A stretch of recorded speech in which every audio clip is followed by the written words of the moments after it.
apapun kamu nanti di luar sana tetaplah berjiwa santri. Mau situ mau jadi dokter, jadilah dokter yang santri. Mau situ jadi pejabat, jadilah pejabat yang santri. Kenapa santri? Karena dia kan lebih mengedepankan attitude, kesantunan, akhlak. Assalamualaikum warahmatullahi wabarakatuh, Sobat TK News yang berbahagia. Hari ini jumpa lagi dengan saya Saiful Cerah. Insyaallah kita akan ngobrol bareng dengan Neng Ule, Ustazah Ule yang bernama lengkap Siti Rohimah.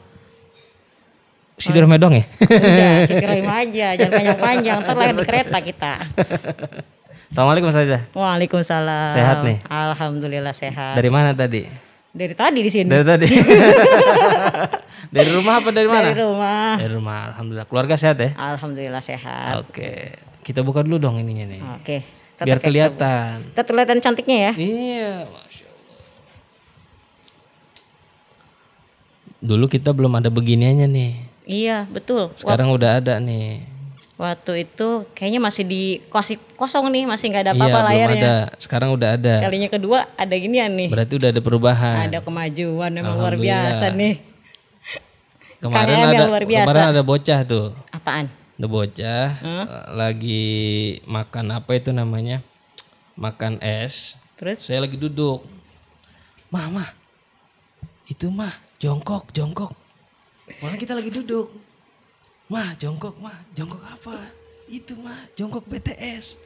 Itu jungkuk bukan jongkok. Aduh, bagaimana? Itu jungkuk bukan jongkok. Iya, enggak, saya kira itu ngomongin saya, orang saya lagi duduk dibilang lagi jongkok katanya. Terus ternyata? Iya, katanya mirip BTS itu. Ya Allah, ya mirip jongkok. Coba saya lihat dulu dah. Jongkok kayak modelan begini kayaknya saya berhenti nih. Nggak di versi ininya. Bercanda. Nih apa namanya, udah lama juga, waktu itu masih 2020, sekarang udah 2021. Dulu ingat banget podcast pertama itu Ustazah Ule tuh bicara tentang new podcast. Betul. Nah sekarang new podcast apa new era? New podcast juga. Oh, iya. Episode awal. Perdana. Makanya begitu datang lagi tuh artinya ada sesuatu yang mungkin baru nih dari Neng Ule nih. Salah satu yang ingin saya tanya itu ya, dulu itu kan Neng Ule nih lulusan Ponpes Azainia. Di bawah asuhan Pangersa Uwa. Ajengan Kiai Zezen Jainal Abidin Bazul Ashab. Betul. Ini salah satu yang menarik dari beliau ini kan kemampuan beliau dalam berdakwah, terutama retorika. Yang salah satu wakil talqin ataupun mubalik TK Suralaya yang menjadi rujukan bagi banyak mubalik. Nah, ini Ustazah Ule kan berapa tahun sih di Azainia? 5 tahun. 5 tahun. Berarti kan 5 kali 365. Kali hitung sendiri aja. Lama tuh berinteraksi dengan ajengan jejen. Betul. Itu ada nggak kenangan yang pernah nih terlintas ataupun teringat ya tentang ajengan jejen yang mungkin bisa jadi kita pengen sama-sama tahu nih. Ntar saya nangis nih. Gak apa-apa nangis. Janganlah, kan gak lucu. Kita bukan lagi ngelawak. Gimana tuh? Jadi kenal sebenarnya awal itu kan masuk Azainia itu kan karena memang orang tua juga kan kenal sama beliau gitu kan akhirnya. Dan kebetulan kakak saya juga kan sebelumnya kan udah pesantren di sana, akhirnya saya dimasukin ke sana gitu. Bukan karena saya bandel ya masuk pesantren gitu kan. Kan rata-rata orang bilang orang masuk pesantren tuh rata-rata anak bandel dulu. Sekarang mau udah susah masuk pesantren. Iya, dulu kan gitu, sekarang mah enggak. Ya udah masuk. Hal yang paling sering diingat sama Bapak tuh saya ingat kenapa saya manggilnya selalu Bapak kan kalau sekarang itu kan orang itu selalu bilangnya pengersa UA ya. Jadi dulu Bapak pengersa UA itu almarhum punya, kalau Bapak bilang ya, pengersa UA bilang tuh selalu ada panggilan dari murid santri itu ada 3. Yang pertama Bapak, yang kedua Wa Imam, yang ketiga pengersa uwa. Nah, ketahuan tuh mana anak lama mana anak baru. Maksudnya ibaratnya bukan anak lama anak baru ya, maksudnya mana yang beneran panggilan itu bisa mengidentifikasi orang. Panggil itu mengidentifikasi dia ini santri bapak itu santri beliau itu dari tahun kapan mulai masuknya. Kalau misalnya panggilan bapak itu kan dari tahun 99 sampai tahun 19-an lah ya, 19-an sampai saya masuk tuh saya keluar lulus itu 2004 saya masih manggil bapak tuh. Kita masih manggil bapak. 2005 saya udah nggak tahu tahun berapa dipanggil berubah jadi pengersa UA kan, dari pengersa UA imam. Terus pindah lagi ganti lagi jadi pengersa UA. Saya juga dulu bukan Azenia. Dulu bukan Azenia. Pindahan berarti? Enggak, dulu namanya bukan Azenia. Dulu namanya adalah Darul Rahman. Darul Rahman. Nah, Darul Rahman tapi bukan Darul Rahman yang di Bogor ya. Nah, beda. Nah, dari Darul Rahman saya tuh santri perpindahan Darul Rahman dan Azenia. Jadi ijazah saya Darul Rahman tapi transisi. Transisi. Ijazah terakhir saya Darul Rahman tapi saya sudah masuk Azenia tengah-tengah lah itu. Kayak gitu, kenal sama bapak, cara beliau ngajar ngaji itu. Kalau udah ngajar ngaji itu saya pernah kan saya di ngaji kitab Riyadhus Shalihin atau kitab apa gitu. Jadi dulu itu ada kelas yang misalnya ada kelas kitab, ada yang kelas santri umum gitu kan, ada yang ibaratnya kalau dulu tuh ada kelas kitab 2 gitu, kelas 2-nya ada kitabnya udah mulai agak tebal-tebal, nggak tahu ceritanya sih juga jadi masuk ke kelas yang itu, padahal bacanya aja masih a i u e o gitu kan. Iya. Ya udah, Azenia tuh ponpes salaf tapi modern ya? Salaf tapi modern, terpadu kita manggilnya. Jadi Azenia itu pondok pesantren terpadu, jadi salafinya ada. Salafinya tuh kitab-kitab salaf. Kitab salaf 12 wajan kan, fikih, ma'ani, bayan, makulat, wado, istiqo, nahu, sorob dan sebagainya itu dari 12-12-nya harus ditelan semuanya mas santri itu. Kenyang tuh ya. Kenyang banget, bukan kenyang lagi, kenyang banget. Terus abis itu ada lagi kan kita sekolahnya tetap dari RA sampai waktu sama saya itu sampai ada waktu sempat buka kampus, cuman kampusnya itu masuk ke IAILM Suryalaya.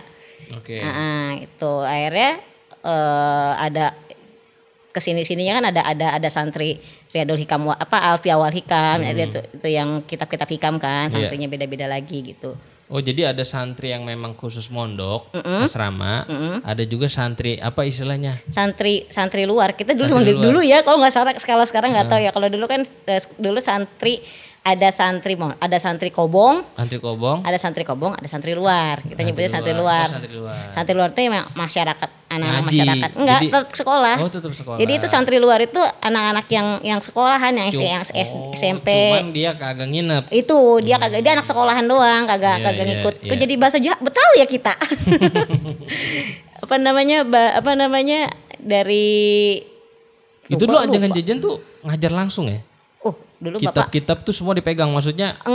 Enggak semua sih, ada yang ngajarnya kayak ada Ustadz Yandi kan, kemudian ada dulu juga Kang Haji. Artinya ada kitab-kitab yang memang diampul langsung gitu ya? Iya, ada kitab-kitab yang dia memang dipegang langsung bapak ya, itu biasanya pasaran yang beneran bapak kayak hikam. Oh, al-hikam. Kalau udah hikam tuh bapak yang ngajar. Terus ya kalau misalnya sebenarnya saya biasa dapat sering ngajar dari bapak itu ya kalau nggak kitabnya pas lagi sering ketemu bapaknya kan, beliau kan sibuk banget ya. Jadi kalau udah sekalinya ngajar tuh udah mahal gitu ya. Mahal kayaknya. Banget, tapi sayangnya saya selalu nundutan. Oh. Tahu nundutan nggak? Tahu. Apa nundutan? Gini nih. Sama kita juga begitu. Iya. Tapi kalau boleh tahu nih, dulu kan Ajengan Jajan juga bukan cuman ahli kitab ya, tapi juga kemampuan retorikanya dalam berdakwah itu tuh memang beliau itu karena memang jam terbangnya dan kemudian ditularkan kepada santri, ada kasih santri-santri khusus yang dipilih untuk menjadi mubalik, atau memang berjalan aja sendiri nih yang punya potensi ya hidup jalan sendiri, atau memang ada program khususnya itu dulu? Ada, jadi tiap malam Kamis, entah sekarang ya, dulu itu tiap malam Kamis kalau nggak berjanji ada praktik dakwah. Oh, kayak muhadoro gitu ya? Muhadoro disebut ya, muhadoro. Ya udah itu kan di situ diajarin, dan kita sebenarnya secara langsung secara teori A B C harus kayak bapak kayak gini enggak gitu.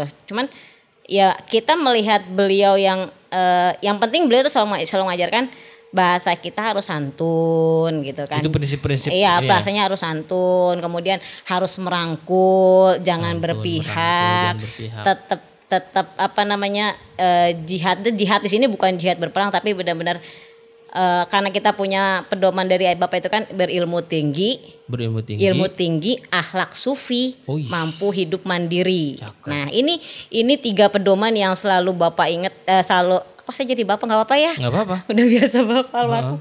Ya pokoknya ilmu tinggi, akhlak sufi, mampu hidup mandiri. Ilmu tingginya ini kita ngapa? Itu dia kitab yang 12 pan. Belum lagi kita sekolah yang emang padat dari pagi sampai dari subuh sampai malam tuh kita kan sekolah kitab bahasa sorenya kan. Sorenya ada bahasa, enggak anti bahasa asing, tetap ada bahasanya. Bahasa akhlak sufinya. Karena Bapak kan termasuk salah satu wakil talqin. Kemudian kita juga diajarkan untuk riyadhah. Gitu. Jadi santri itu minimal dia sudah bisa riyadhah.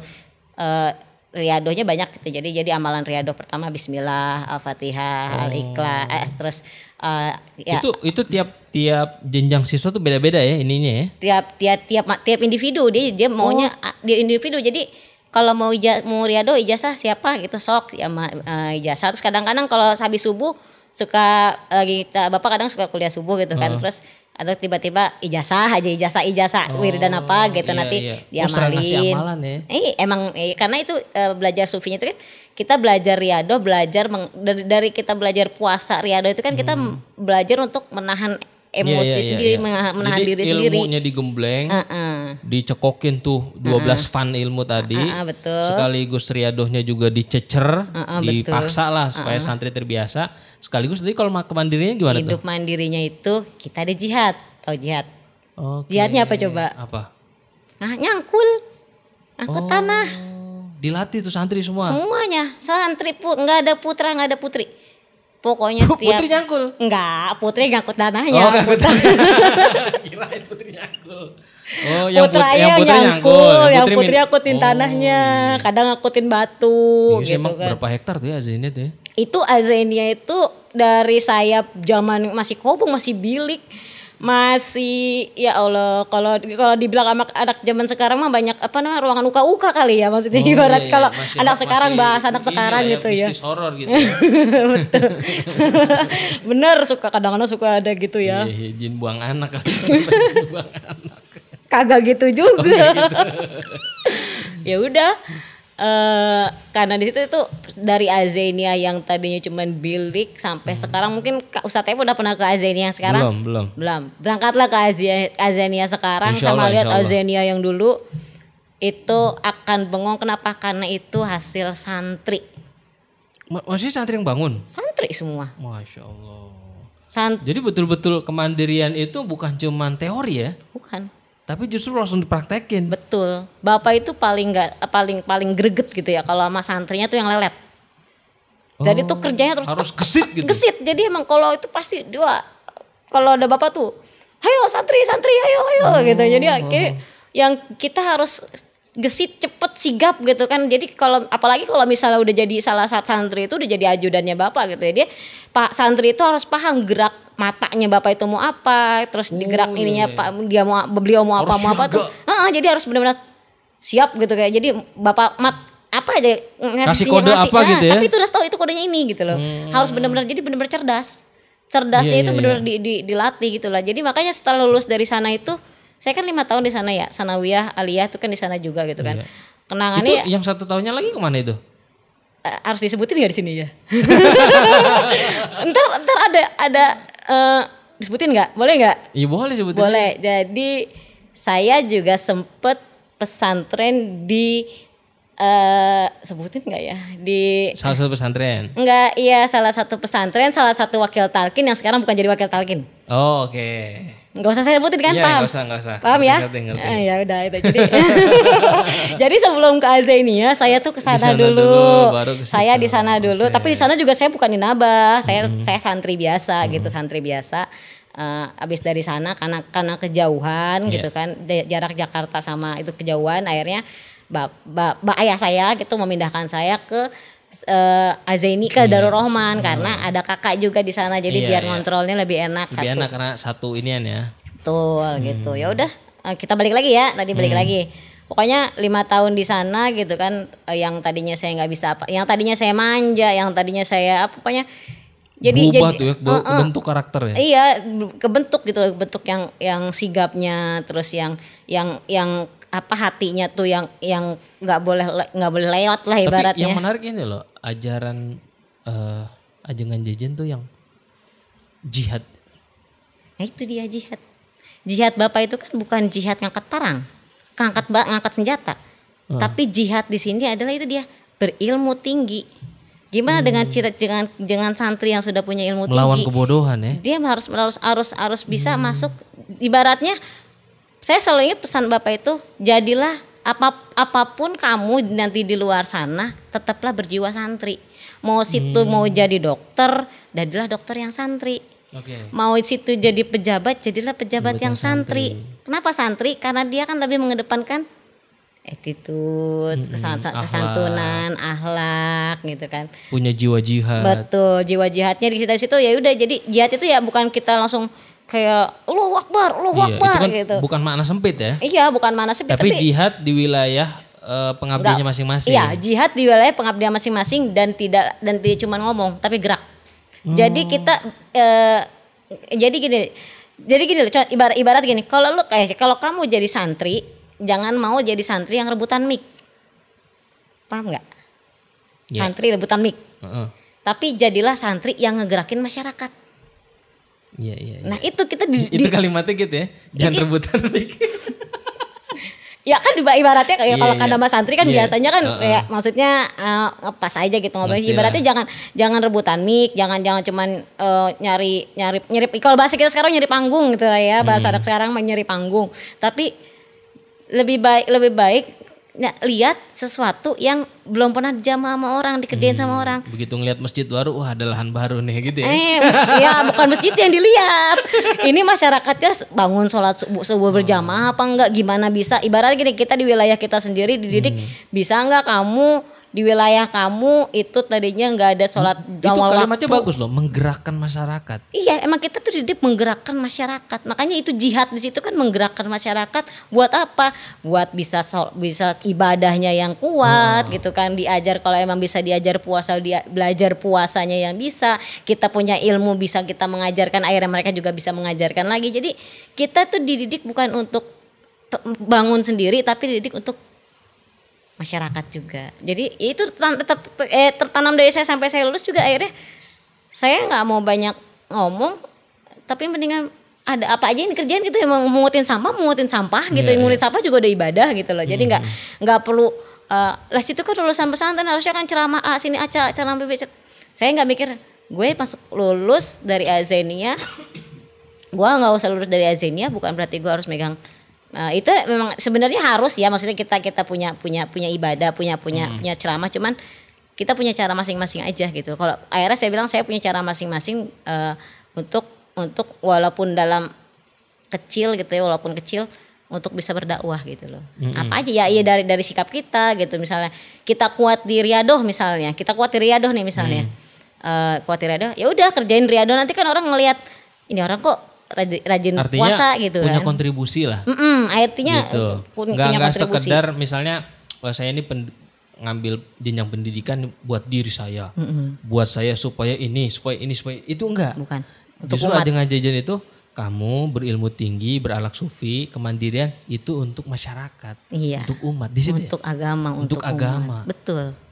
Jadi ini kan nilai yang mahal sekali itu di tengah jiwa materialistik masyarakat ya. Iya. Itu kita dididik seperti itu. Saya juga kalau ketemu itu udah lulus dari situ, ketemu Bapak tuh, pokoknya ketemu beliau tuh kayak pulang. Apa yang ditanya sama Bapak kalau ketemu tuh? Saha ieu? Saya pertama masuk gitu kan. Saha ieu? Dia kadang-kadang suka Umi yang ngasih tahu, Siti Bapak gitu. Oh iya Siti gitu. Pasti yang ditanya selanjutnya, pertanyaan selanjutnya bukan saya lagi. Si Adi kah mana? Kata saya. Jadi kemana? Iya, itu pertanyaan kedua setiap saya kalau misalnya ke sana ya, ke sana silaturahim suka ditanya gitu. Saya iya gitu. Bapak Siti, Bapak, kadang saya yang jawab Siti, Pak. Oh iya Siti. Kadang beliau juga udah langsung ingat Siti gitu. Jadi nadanya itu loh, Siti gitu. Terus kadang-kadang ketemu terakhir itu ya 2015 itu pengalaman yang sebenarnya saya nggak pernah cerita di mana-mana. Masa saya cerita di podcast ya? Jadi 2015 terakhir itu kan ada pertemuan ikomah pertama itu. Bukan ikomah, hikmah. Hikmah itu ikatan alumni Azainiyah kalau nggak salah. Tuh kan akhirnya ketemu kan. Hikmah itu ikatan alumni Azainiyah itu kan dulu ya angkatan pertama baru dibentuk tuh, Ya udah saya datang ke sana kan, alhamdulillah saya tiap tahun suka ke sana kan. Diusahakan kalau itu tiap tahun pasti ke sana gitu. Ya udah di 2015 itu saya datang ke sana dan emang saya setiap ke sana itu kan tiap tahun ke sana pasti kalau tiap ke rumah Umi selalu ngobrol sama Umi itu selalu alhamdulillah gitu ya, selalu dapat posisi selalu dapat kesempatan buat ngobrol satu meja sama Umi. Kadang nemenin Umi makan gitu, nemenin Umi makan. Ini saat pas terakhir itu lagi habis nemenin Umi makan ngobrol sama Umi gitu. Tiba-tiba Bapak datang. Itu pertanyaan sama. Sahayu cenah. Sahayu. Suka lupa Umi yang ingetin lagi, Pak Siti, Pak. Oh iya Siti. Tadi kemana? Enggak itu. Itu pertanyaan terakhir enggak itu. Pertanyaan terakhir, sibuk apa sekarang? Sibuk gitu. apa sekarang? Oh masih habis kerja Pak gitu kan. Oh ya udah tuh sing rajin gitu, sing kuat, pokoknya ibaratnya tetap jaga iman Islam kitanya gitu, iman Islam misalnya intinya itu. Ya udah akhirnya. Selalu itu yang diingetin. Terus akhirnya Umi pergi itu pertama dan terakhir, dan saya juga nggak pernah tahu saya bisa nemenin beliau makan. Saya dari saya masuk pesantren sampai saya lulus, sampai saya tiap kesana itu kan nggak berani ya, natap mata guru aja nggak berani. Iya. Kita kalau ketemu bapak tuh selalu nunduk salaman. Gitu. Kadang suka dilus gitu, itu selalu diingat sama bapak tuh, selalu dilus beberapa kali. Terus terakhir tuh tiba-tiba bapak mau makan, manggil anaknya Teh Ai. Yaudah mangga teh makan. Kan nggak mungkin dong bapak makan di bawah kan, almarhum makan di bawah. Saya lagi duduk di atas, akhirnya nggak sopan dong gitu. Saya nemenin itu, saya nggak tahu ceritanya, pokoknya tiba-tiba saya nemenin beliau pertama dan terakhir menemenin beliau makan. Allah. Jadi pas beliau makan terus nemenin gitu, duduk aja nemenin gitu ya. Gimana tadi? Jadi ngobrol sama Bapak tuh gimana tadi? Iya tadi abis ini acara sama Kang Haji, Kang Aang kan anak beliau. Sama dulu saya manggilnya Kang Aang. Sama Kang Aang gitu. Udah tadi ada pertemuan alumni ya? Iya, ada pertemuan alumni Pak gitu. Oh iya, nanti bulan depan itu akan ada ikomah pertama besar-besaran. Jadi kan di Sukabumi itu Bapak itu kan jihadnya dari PSI. PSI itu kan kayak gerakan hukum syariat Islam. Selain di Aceh, kalau di Aceh kan emang benar-benar gitu kan. Kalau di Sukabumi itu penegakan hukum syariat Islamnya ya yang ada, tapi bukan yang benar-benar saklek ada kayak gitu, tapi ada lah gitu ya. Atau semangatnya itu yang penting tumbuh gitu ya. Iya, terus tapi tetap tidak keluar dari norma-norma Pancasila gitu. Tapi Bapak selalu merangkul pemerintah dalam hal itu gitu kan. Terus besok bulan depan ada ikomah besar-besaran nih kata Bapak gitu. Iya Pak gitu, Kang Haji juga tadi, Kang Aang juga udah cerita gitu, udah bulan depan juga insya Allah kesini lagi. Tapi Bapak nggak tahu ada apa enggak. Oh udah ngomong gitu sama saya. Tapi Bapak nggak tahu. Itu bulan apa tuh? Agustus. Ikomahnya Agustus. Ikomah Oktober. Oktober apa September, pokoknya pas milad Azaini ya pondok gitu kan. Emang selalu ada acara samenan lah bahasa kita, selalu ada samenan. Itu ya udah itu kali, makanya saya bilang kalau orang nanya Ajengan DJ meninggalnya kapan, saya nggak pernah lupa 2015 karena itu pertama dan terakhir saya ketemu sama beliau. Dia bilang besok ada ikomah, tapi Bapak nggak tahu ada apa enggak. Saya memang dasar santri yang gak kenal rasa kali ya, maksudnya perasaannya yang nggak sensitif gitu kan. Akhirnya ya nggak tahu gitu, tiba-tiba enggak lah Pak, Bapak mah pasti datang lah, Bapak pasti sehat, bismillah Bapak sehat. Beliau cuman senyum. Itu pokoknya benar masih sebulan sebelum meninggal itu mah. Beliau cuma senyum, lanjutin makan. Ya udah selesai makan, ya udah Bapak mau istirahat ya Pak. Ya udah beliau istirahat. Pulang dari sana nggak tahu ceritanya, saya tuh yang namanya nggak pernah dengerin hikam, audio hikam itu selama kerja sebulan full nggak mau yang namanya berhenti dengerin hikam. Itu rekaman beliau. Padahal beliau kan ada kan, masih ada kan. Iya. Beliau masih ada tapi nggak tahu ceritanya. Di kantor gitu ya? di kerjaan itu Kang bukan jadi pengen aja dengar suara beliau gitu ya. Jadi di kantor tuh ngerjain apa hikam terus sampai hampir sebulan full tuh hikam terus. Ini ada apa? Tapi emang dasar santri masih nggak sensitif rasa kayaknya ya. Nggak sensitif rasa. Terus manakib terakhir kan 2015 di Suryalaya juga kan. Itu kan yang ceramah beliau tuh. Saya mau ketemu susah banget. Saya udah minta sama kakak kan waktu itu berangkat sama nah itu kebetulan saya manakib, saya nggak pernah ke Suryalaya. Saya nggak pernah ke Suryalaya karena emang kebetulan nggak pernah ada yang ngajak gitu kan. Kakak juga jarang ngajak kan. Akhirnya saya ke sana ke Suryalaya dan itu nggak tahu pokoknya tiba-tiba kakak itu Adi itu ngajak ke Suryalaya, saya diajak berangkat dan itu ceramahnya Bapak. Terakhir yang masih inget banget itu yang beliau menyanggakan tugasnya itu saya masih agak ingat, enggak selimpangan masih ingat tuh beliau ceramah terakhir yang beliau tuh masih ngebahas tentang hikmahnya pengersahabat, sebanyak yang masih ngebahas kayak gitu. Dan saya bilang gini pas mau ketemu Bapak, saya bilang gitu kan. Nggak bisa, udah mau pulang kata dia begitu kan. Tapi mau ketemu Bapak gitu, tapi ya nggak bisa gitu ya. Akhirnya nggak bisa kan, nggak bisa gitu. Nggak bisa ya udah, saya nggak tahu ternyata yang beneran udah nggak bisa ketemu lagi. Ya Allah. Dia cuma ketemu di mimpi terakhir dong, di mimpi udah selesai, habis itu tiba-tiba nggak ada. Ya itulah kayak kehilangan beliau kayak kehilangan setengah dulu ya maksudnya kehilangan beliau kayak kehilangan setengah kehidupan. Kenapa? Karena saya masih butuh beliau. Gitu tuh kan.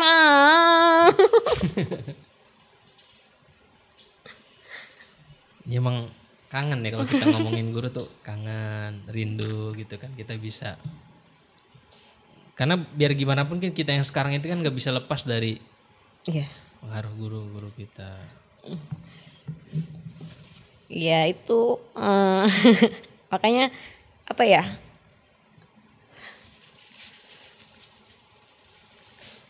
Ya rindu apalagi nanti makanya saya berusaha tiap ahol gitu kan datang. Waktu meninggalnya Bapak juga kan 3 harinya, 40 harinya, 1 tahunnya, 2 tahunnya, 3 tahunnya, 4 tahun saya nggak datang, tapi nggak datang pas haulnya, tapi setelah haul saya datang gitu kan. Yang nggak datang yang kemarin karena pandemi kan, karena pandemi itu nyesek banget nggak bisa datang sama sekali itu. Kan streaming kan. Berarti haul yang ke-6 ya? 6 sekarang. Iya. Streaming tetap aja nangis padahal udah 6 tahun gitu kan. Karena ya itu banyak yang beliau kasih secara tidak langsung gitu. Dan berasa pengen dicoba di saya juga berasa gitu. Iya. Gitulah. Masya Allah. Nih kita beralih deh nih. Udah pindah dong, ntar saya nangis nih. Ntar jadi bukan podcast tasawuf, jadi termehek-mehek ini. Nih, Neng Ule kan Ustadz Ule nih sudah mulai aktif berdakwah itu kan pasca lulus pesantren. Karena kalau ngelihat tadi pesannya Pangersa Ajeng Jajan kan jihad di masyarakat, menggerakkan masyarakat. Itu Ustadz Ule yang berusaha lanjutkan nih dari nilai-nilai yang ditanamkan oleh Pangersa Ajeng Jajan nih. Saya lulus pesantren malah bukan enggak langsung ke ceramah. Oh enggak maksudnya kan? Iya habis. Oh enggak langsung. Enggak, jadi kadang saya suka ngomong sama Bapak ya waktu kuliah tuh kan. Bapak saya maksudnya Bapak pribadi gitu. Mau kuliah dia bilang mau menanggalkan jas alma mater Azainiyah dulu, saya bilang gitu. Jas alma mater bukan jas alma mater secara dohir ya, saya bilang. Kan jas alma mater Azainiyah itu kan kita sholat kayak mulainya puasanya itu saya itu kan insya Allah selalu di itu, dan itu saya dengan entengnya ngomong waktu kuliah mau menanggalkan jas alma mater Azania selama kuliah. Diomelin deh. Dan itu ternyata ya mungkin suruh jalannya begitu maksudnya. Dari pengalaman dulu ya. Jadi dari saya didikan Azania gitu, kemudian saya masuk kampus, tapi tetap dibawa gitu semangat jihad kita untuk apa namanya banyak kerja nggak banyak ngomong, ibarat itu masih didikan bapak jiwanya masih ada, cuman ya yang nggak dikerjain ya amalan-amalannya. Iya. Ya udah gitu kuliah pun gitu enggak. Terus saya udah kuliah sibuk Kapan kuliah. balik lagi? Kapan balik lagi? 2013. 2000 udah diajak sama kakak juga udah pernah tuh waktu masih kerja. Masih kerja. Yuk jadi fokus yuk jadi ustazahnya TKN bilang gitu. Oh, sempat diajak gitu. Sempat diajak gitu ya. Kan kamu kan bisa bahasa Inggris gitu kan. Maksudnya bahasa Inggris itu kan Belanda juga bisa kan, karena emang kuliahnya harus bisa pakai bahasa Belanda kan. Di UIN tuh sejarah. Terus jurusan apa sih dulu? Sejarah. Oh, sejarah Peradaban Islam. Cuman kan ada mata kuliah Belanda. Bisa Belanda, bisa bahasa Arab, bisa Inggris gitu kan. Lengkap Maksudnya biar fokus jadi mubaligohnya Suryalaya. Dia bilang kan nggak ada tuh perempuan, belum ada kata si. Itu langsung nyambut atau? Kagak. Ngapa itu? Sibuk kerja. Sibuk menikmati dunia kapitalis. Berarti sempat hilang dari peredaran itu ya? Iya, saya sempat hilang dari peredaran dari 2000. Nah, dari 2013 ya itu dia 2005. Nah, saya benar-benar mau balik lagi, beliau meninggal. Oh, pas 2015. 2015 itu kan tadi tuh udah ngajak dari 2013, dari 12 atau 13 saya nggak tahu dia ngajak tahun berapa. Saya nggak pernah tarajat nembak aja terus tar gitu kan nembakan. Ya udah akhirnya pas 2015 beliau udah nggak ada, jiwa kayaknya udah kehilangan gitu. Dulu tuh sempat gua harus kemana, gua harus ke apa, gua harus kemana, gua harus ke siapa gitu kan. Kayak orang kehilangan pegangan kan. Nanti kita tanya AA-nya nih. Tahu dia kita kagak ya. Ya udah akhirnya 2015 2016 taruhlah balik lagi 2015 lah ya. Baru mau balik badan. Belum aktifnya. Aktifnya mah pas Ibu Bella praktek apa ya 2 tahun ya. Kita pelatihan kapan sih? Gue sih lupa gue pelatihan. 2019 ya? 2019 berarti 18. Berarti benar-benar mau 2019 ya. Berarti 2017 lah. Pertama langsung saya bukan ke Ibu Bella malah. Saya dibawa ke rombongannya Abah Nur. Ziarah Abah Nur, ziarah Wali Songonya Abah Nur. Dari situ jadi saya setelah kehilangan sosok pengersawa gitu. Saya kehilangan sosok pengersawa gitu kan. Saya mencoba mencari kemudian saya ikut ziarah Wali Songo. Ziarah Wali Songonya yang dibawa oleh Abah Nur ya, maksudnya keluarganya Abah Nur. Ya itu dari situ saya menikmati ziarah tiap tahun. Akhirnya ketemu Bu Dede, ketemu Bu Hatu, ketemu Bu Teti. Dari situlah saya ditarik jadi dari Bu Bella. Ya berarti 2019, 2018 ya, 18 19. Belum lama berarti dong. Iya, aktifnya kembali belum lama. Belum lama. Tapi emang mubaligo perempuan dikit ya? Dikit. Ada berapa? Enggak tahu. Di Jakarta mah pernah coba-coba ngitung enggak? Iseng aja, coba-coba nerawang. Nggak pernah ngitung sih, kayaknya masih sedikit, segelintir deh. Ada, cuman kadang ada yang nggak mau, cuman sibuk sama majelis taklimnya sendiri gitu. Maksudnya mungkin banyak, cuman yang akhwat tuh ngadain inian sendiri nggak sih, kelompok hataman sendiri khusus perempuan, ibu-ibu semua, ada nggak kayak gitu sih? Manakib sendiri ibu-ibu semua. Ada. Terus, kan ada kalau manakib kayak pas jadi Bu Rina yang jadi ketua Pak Ibu Bella kan, kita biasa bikin manakib kan 2 bulan sekali, 2 tahun sekali. Kelamaan. 2 bulan sekali, ke 2 tahun sekali. Ya itu ya nggak tahu, saya mulai ngisi gitu kan. Saya mulai ngisi. Kira-kira nih dalam perspektif Tazaule nih, apa yang membuat nih mubaligonya sedikit? Pada ya udah kalau perempuan kan dengan kenyamanannya masing-masing. Jarang yang mau, maksudnya maksudnya terkait dengan keluarga gitu kan. Punya kesibukan masing-masing. Iya benar. Tapi kan Ibu Bella kan emang ibu-ibu semua. Iya, tapi kan dilihat dari yang juga ceramahnya kan itu isinya Ibu Bella juga kan, yang maksudnya yang ustazahnya pernah ada yang mau diajak gitu kan, ternyata tidak berkenan dan lebih pengen fokus dengan majelis taklimnya sendiri. Jadi ada mungkin yang ihwan akhwat ustazah yang bertekian Pondok Pesantren Suralaya, cuman yang mau ikut mengabdi aktif gabung, terus ya pokoknya mengabdi buat Abah gitu lah. Tapi belum pernah ada itu tuh, belum pernah ada penelusuran kira-kira. Ya, kalau tadi kan sebut ada yang aktif, ada yang nggak aktif, ada yang mau ngabdi, ada yang nggak ngabdi, gitu kan. Pernah nggak yang nggak ngabdi sama yang ngabdi dihitung? Nggak pernah dihitung. Nggak pernah dihitung. Atau paling nggak yang potensial untuk gabung ada nggak tuh? Pernah ada penyusuran gitu nggak? Yang potensial nih ustazah ini nih potensi ada, untuk gabung. Cuman ya mental lagi. Ya kan? Itu rata-rata apa sih alasan ustazah yang saya kayak sempat di PKM iya gitu kan, di PDU juga iya gitu kan. Saya di PKM ngajak pendidikan kader mubalik yang Kodi. Saya di PKM gitu. Jadi setelah selesai kerja kan akhirnya kan sibuknya udah nggak kerja, udah saya akhirnya balik lagi ke dunia ceramah lah gitu lah ya. Dakwah lah ya gitu, balik ke situ ya di PKM 2 tahun kan di PKM gitu. Itu belum aktif di sini, belum aktif di TKN. Terus juga ke PDU juga. Nah, saya coba narik Pendidikan Dasar Ulama MUI DKI.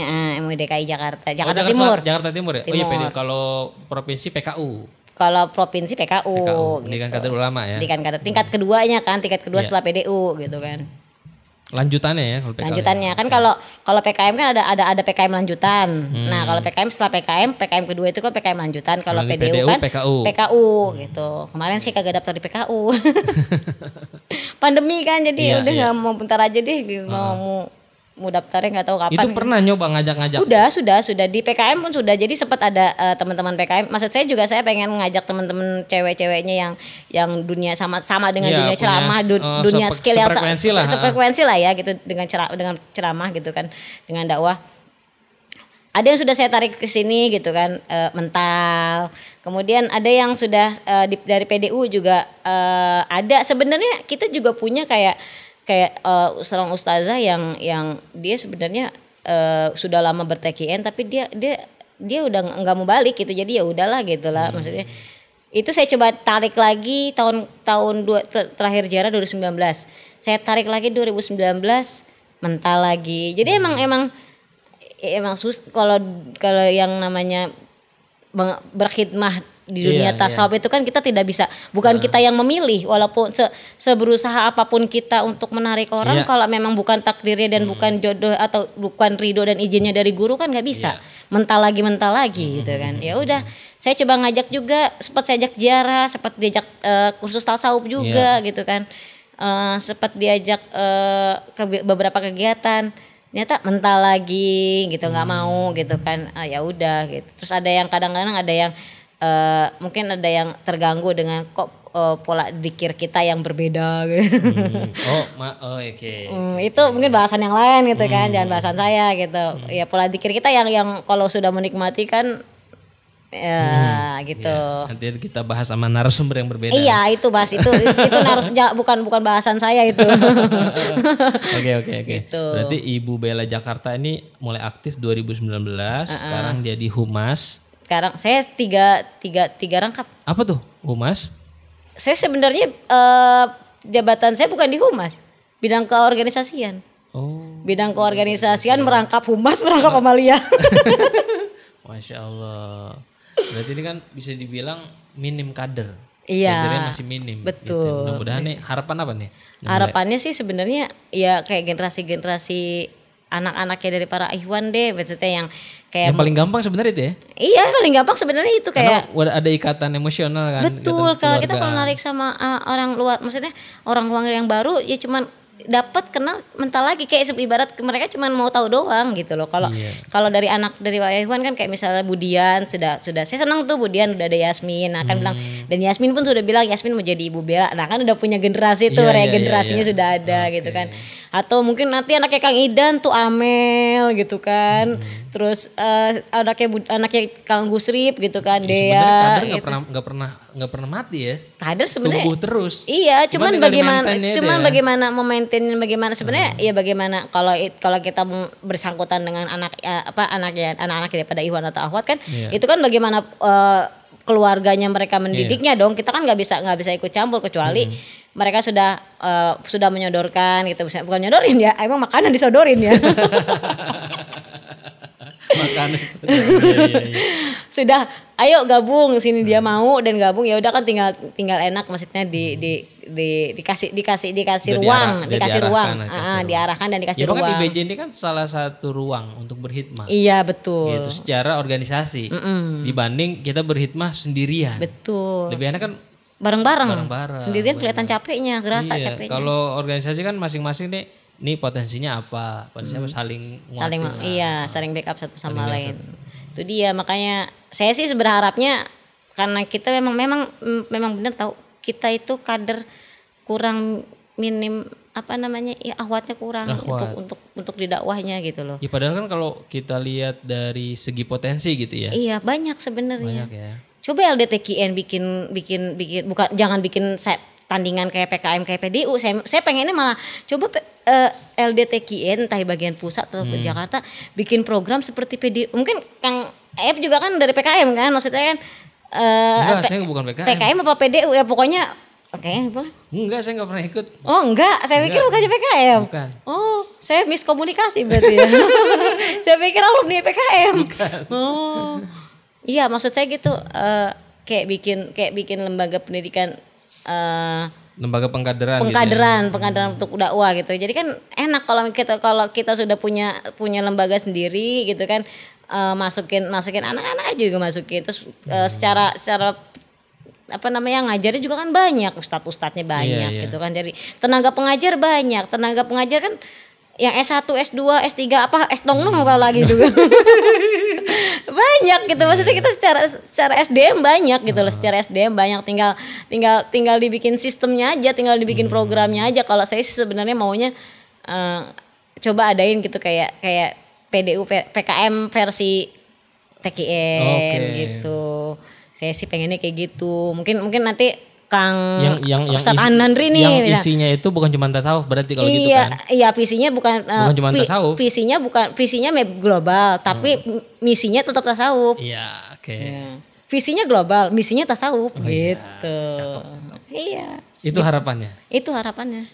Masya Allah. Satu lagi nih. Ini kan kemarin IBJ nih bikin juga tuh lomba video untuk Milad Suralaya. Terus bikin juga ngobras. Ngobrol santai tentang rasa. Itu ngapain bikin gituan? Mau nyaingin podcast tasawuf apa? Bercanda. Enggak. Saya langsung stuck gitu dong. Langsung didor sama yang punya podcast. Enggak, saya juga bercanda. Sebenarnya balik lagi kalau misalnya ngebahas tentang program Ibu Bella, programnya Ibu Bella itu kan kemarin kan dalam rangka Milad Pondok Pesantren Suryalaya kan. Jadi ada lomba, ada gerakan sholawat Bani Hashim. Iya, gerakan sholawat Bani Hashim 2.500. Kemudian gerakan secara virtualnya juga. Kemudian nanti ada manakib lintas wilayah. Itu bagus tuh. Antar Ibu Bella. Itu sudah kita laksanakan tahun lalu. Tahun lalu sudah dilaksanakan sama IBJ. Kebetulan dari pusat juga sudah mempersilahkan gitu kalau memang mau mengadakan lagi.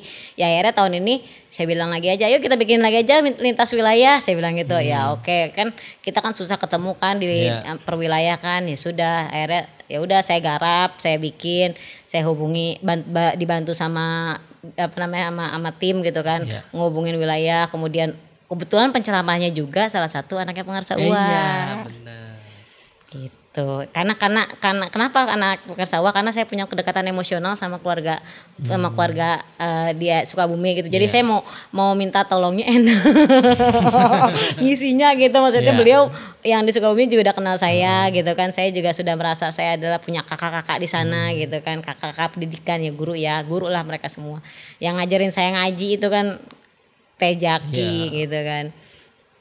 Kalau itu ngobras program dadakan, bukan program itu iseng aja Pak? Enggak iseng itu Iseng. jadi pokoknya ada yang nyuruh. Siapa ada yang nyuruh? Ada. Enggak maksudnya ya kayaknya lu pulang lewat mana? Gang mana lu mau lewat lu? Enggak kayak apa namanya ada selang gitu lah, selang bikin ngobras tapi udah dikasih aja ngobras temanya ini, maksudnya panjangannya ini gitu, udah jalanin gitu. Ya udah saya jalanin aja. Kemarin episode 1 itu trial and error kan, sekarang udah episode 2. Episode 1 kemarin itu saya bikin biasa gitu. Saya bilang diizinin nggak diizinin sama Bu Lina, kalau nggak diizinin pindah channel gitu. Kalau diizinin lanjut sama Ibu Bella, kalau nggak diizinin pindah channel lah gitu kan. Channel pribadi kan. Ternyata bikin sama Mbak Mary gitu kan, kita coba lempar kan ke publik kan.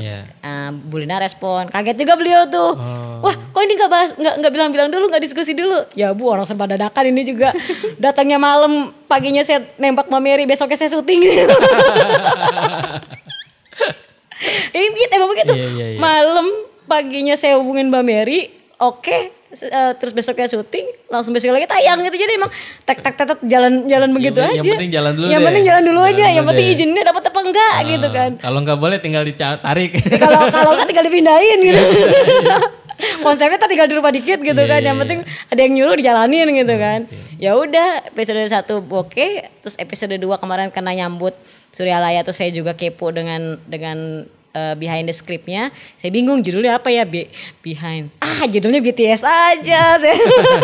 BTS itu kan, nanti orang mikirnya pas di searching di toolbar kan di YouTube kan BTS. Ternyata yang nongol kan keluarnya penyakit. jongkok. Enggak dong ya, keluarnya harusnya ini. Saya tuh targetnya bukan jongkok. Saya ngetik BTS itu yang keluar. Ngobras ini harusnya itu. Kasih tahu dong triknya, gimana caranya itu biar keluarnya itu. Nanti asisten saya. Siap. Makasih Neng Ule udah ngobrol-ngobrol berbagi tentang Ponpes Azania, tentang Pangersa Uwa dan pengalaman dakwah. Mudah-mudahan menginspirasi semangat perjuangan jihadnya Pangersa Uwa tuh yang harus kita hidupkan tuh. Betul, emang. Oke, Sobat TKI News, makasih banyak sudah nonton video ini, sudah mendengarkan podcastnya. Like, comment, subscribe, dan jangan lupa download aplikasi TKI News. Assalamualaikum warahmatullahi wabarakatuh.